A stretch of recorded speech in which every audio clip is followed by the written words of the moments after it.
মা বাবার থেকে ভালো মা বাবা জমিনে কেউ নাই। যেই মা বাবার সন্তানের পেছনে দাঁড়ায় দাঁড়ায় হাজার হাজার মানুষ নামাজ আদায় করে, ওই মা বাবার থেকে ভালো মা বাবা কেউ নাই। যেই মা বাবার সন্তানের পেছনে হাজার মানুষ দোয়ার জন্য লাইনে দাঁড়ায়। সব কিছুর মূলে আল্লাহর কোরআন। আল্লাহর কোরআনটা সিনায় লাগায় দাও। বুজুর্গ এলেম শিখার জন্য কোথাও রওনা হয়ে গেল, পেটের মধ্যে ক্ষুধা, জঙ্গল পেরিয়ে যাচ্ছে, মরুভূমি এলাকা, কিচ্ছু পাওয়া যায় না। গামছা দিয়া আল্লাহর বান্দা বুজুর্গ পেটটা বাঁধিয়া যাচ্ছে এলেম শিখার জন্য, কাউকে শিখানোর জন্য। বড় বুজুর্গ যাইতে যাইতে ক্ষুধার তৃষ্ণা সহ্য করতে না পেরে কত দূর গিয়ে একটা হোটেল পাইল। হোটেলে গিয়ে কয়, হোটেলওয়ালা ভাই আমার একটা রুটি দাও, আমার পেটে ক্ষুধা, আমার একটা রুটি দাও ক্ষুধা নিবারণের জন্য। মনে মনে তুমি ভাবতেছো টাকা নাই, আসলে আমার কাছে টাকা নাই, তবে যদি আমাকে রুটিটা দাও আমি এই রুটির বিনিময়ে তোমাকে কোরআনের একটা মাসআলা শিখায় যাব। চোরে শোনে না ধর্মের বয়ান, শুনে। রুটিওয়ালা বলে টাকা ছাড়া কোনো কাওয়াজ নাই, যাও মোল্লা রুটি দেওয়া হবে না। আল্লাহর ওলি মনটা বেজার করিয়া একটু দূরে গিয়া গাছতলায় বসে ওখানে কিছু ছাত্রদের ইলম শিখাচ্ছেন। কিছু লোক পাইলেন কোরআনের বয়ান দিচ্ছে। এদিকে হোটেলওয়ালার উপর আল্লাহর লানাত। স্বামী আর স্ত্রীর মধ্যে বাহাদুরির ঝগড়া লাগলো। ওই হোটেলওয়ালার একটা মেয়েকে বিবাহ দিতে চায়। স্ত্রী বলে, মেয়েটারে বিয়া দিবা, কেমন দিবা, কিভাবে দিবা? বলে, আমার মেয়েটারে বিয়া দেওয়ার সময় দুনিয়ার সব উপটৌকুন আমি দিয়া দিব। স্ত্রী বলে, স্বামী আমার দুনিয়ার সব দিবা, এই কথা তো অযৌক্তিক কথা, এটা তো সম্ভব না। বলে, না আমার কথাই সত্য। স্ত্রী বলে, না তোমার কথা সত্য হতে পারে না। এইবার বলে, আমি যদি ঠগিয়েই যাই তাহলে তোর মতো স্ত্রীকে রাখবো না, 3 তালাক। তোর মতো স্ত্রী লাগবে না, তালাক। এবার আরো বিপদে পড়ে গেল। আমি যদি না দিতে পারি তাহলে তো আমার স্ত্রী তালাক হয়ে যাবে, আমার বরাদ্দ থাকলো না।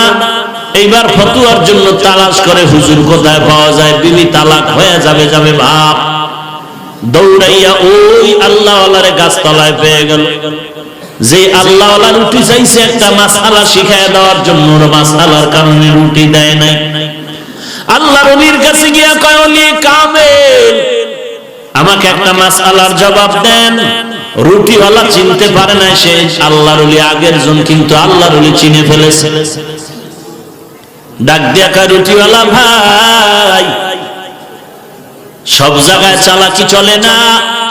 যদি রুটিটা দিতি তোর এই ভেজালে তুই ভর্তি না, এখন তুই পড়ে গেছো। শোন, মাসআলার জবাব দিয়ে দেই, তোর কাছে রুটি আমার লাগবে না। যখন তোর মেয়েটা বিবাহ দিবি, মেয়ে আর তোর মেয়ের জামাইকে এক জায়গায় দাঁড় করায়া আল্লাহ পাকের কোরআনটা তাদের হাতে তুলিয়া দিবি। আল্লাহর কোরআন যদি জামাইয়ের হাতে তুলিয়া দাও তোর কথা ঠিক হয়ে যাবে, কারণ সব কিছু এই কোরআনের মধ্যে ঢুকানো আছে।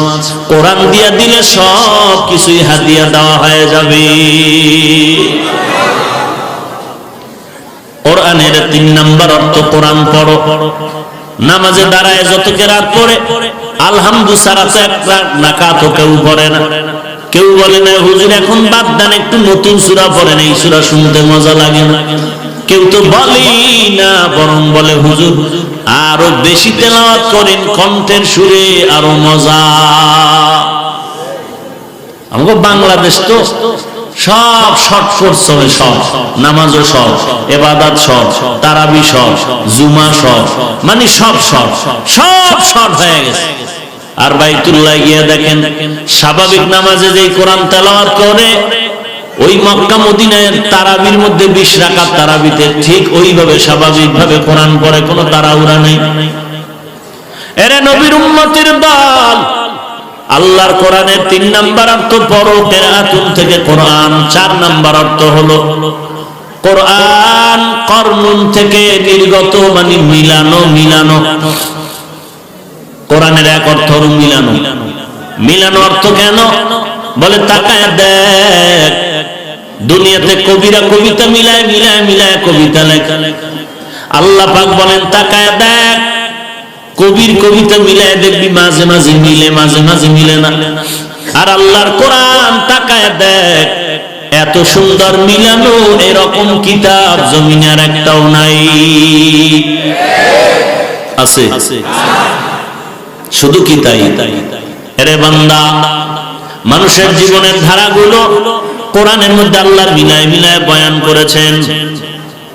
যেখানেই জান্নাতের বয়ান, সাথে জাহান্নামের বয়ান মিলায় দিলেন। যেখানে ঈমানের বয়ান, সেখানেই নেক আমলের বয়ান দিয়া দিলেন। ইন্নাল্লাযীনা আমানু ওয়া আমিলুস সালিহাত, যেখানে ঈমানের বয়ান সেখানে আমলের বয়ান, মিলায় মিলায় মিলায় মিলায় আল্লাহ পাক আহকামাত গুলো দিলেন। মিলানোর এক অর্থ হলো কবিতার আকারে মিলানো। দেখো, আর রহমান আল্লামাল কুরআন খালাকাল ইনসান কুল ইয়া আইয়ুহাল কাফিরুনা লা আ'বুদু মা তা'বুদুন আম্মা ইয়াতাসাআলুন আনিন নাবাইল আযীমিল্লাযী হুম ফীহি মুখতালিফুন আলহামদুলিল্লাহি রাব্বিল আলামিন আর রহমানির রহিম মালিকি ইয়াউমিদ্দিন ইয়্যাকা না'বুদু ওয়া ইয়্যাকা নাস্তাঈন ইহদিনাস সিরাতাল মুস্তাকিম সিরাতাল লাযীনা আন'আমতা আলাইহিম গায়রিল মাগযুবি আলাইহিম ওয়ালাদ-দাল্লিন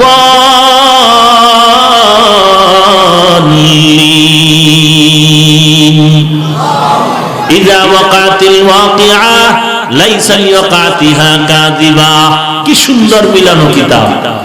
লা উকসিমু বিয়াউমিল কিয়ামা ওয়া লা উকসিমু বিন নাফসিল লাওয়ামা কুল আউযু বিরাব্বিন নাস মালিকিন নাস ইলাহিন নাস মিন শাররিল ওয়াসওয়াসিল খান্নাস। কোরআনের 4 নম্বর অর্থ হলো মিলানো। মিলানোর 3 নম্বর অর্থ হলো কোরআনের সাথে হেদায়াত শব্দটা মিলানো। হুদাল লিন্নাস হুদাল লিল মুত্তাকিন। কোরআনের সাথে হেদায়েতটা কেমন মিলানো?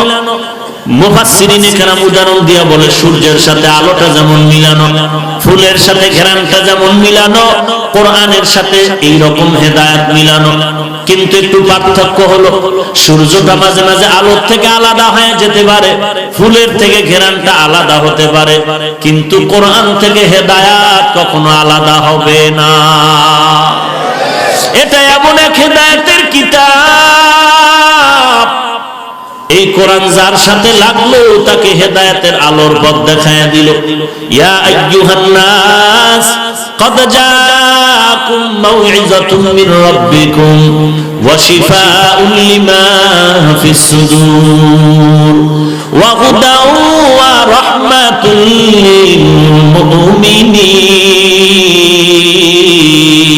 للمؤمنين। কোরআন এমন একটা কিতাব, আল্লাহর পক্ষ থেকে বয়ান মাওয়াইজ।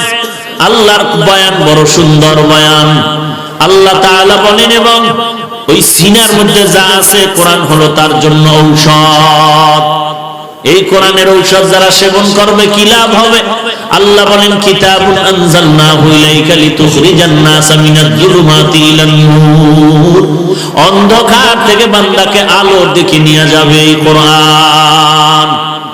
ওমরের মতো ব্যক্তি তরবারি নিয়ে দৌড়ায় আমার নবীর গর্দান কাটার জন্য।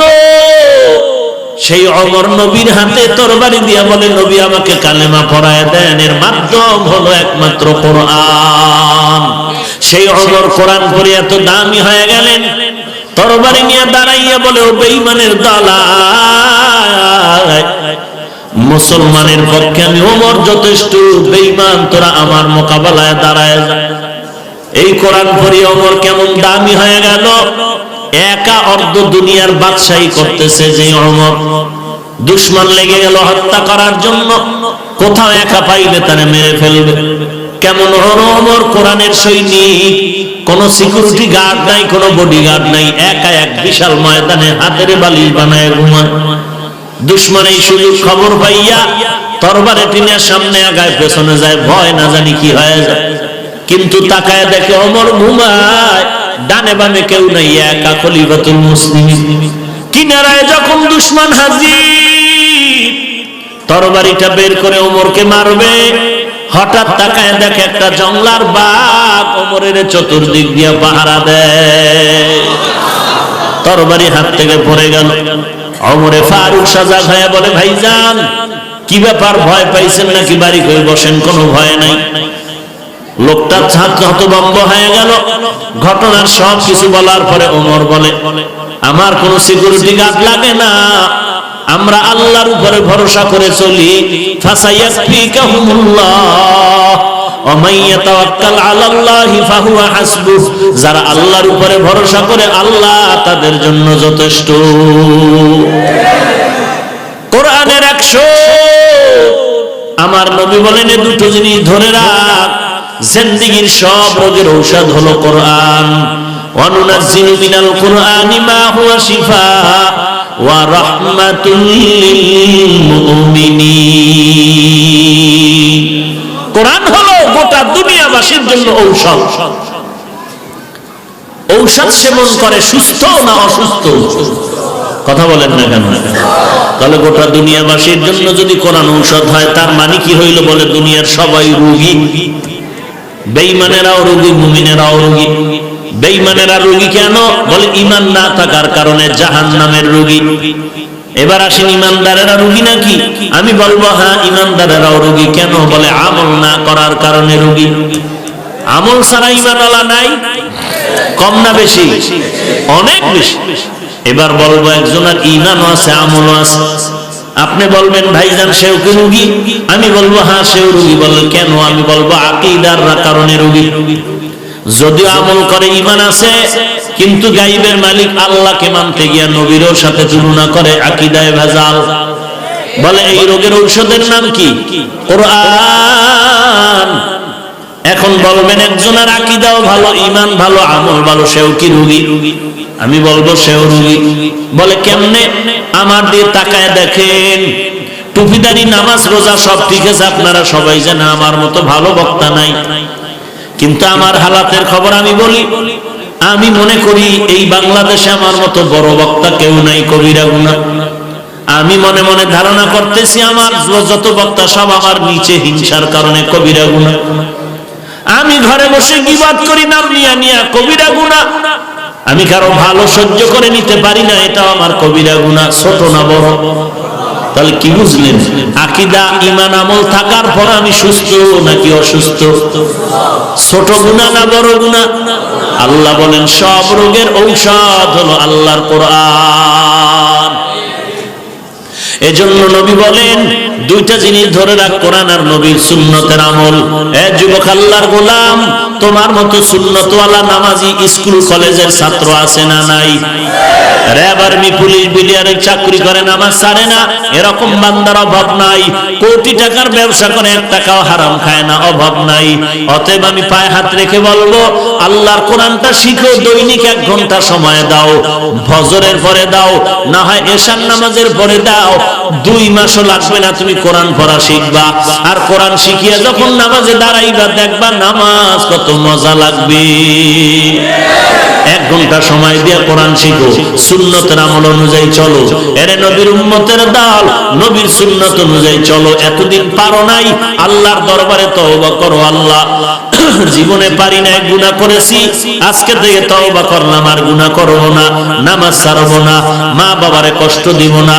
অন্তর যদি ভালো হয়, খাঁটি তওবার নিয়তে 2 হাত আল্লাহকে দেখায়া দাও। আয় আল্লাহ সবার হাত কবুল করে নেন, আমাদের তওবা কবুল করে নেন, তওবার উপরে মজবুত হয়ে চলার তৌফিক দান করেন।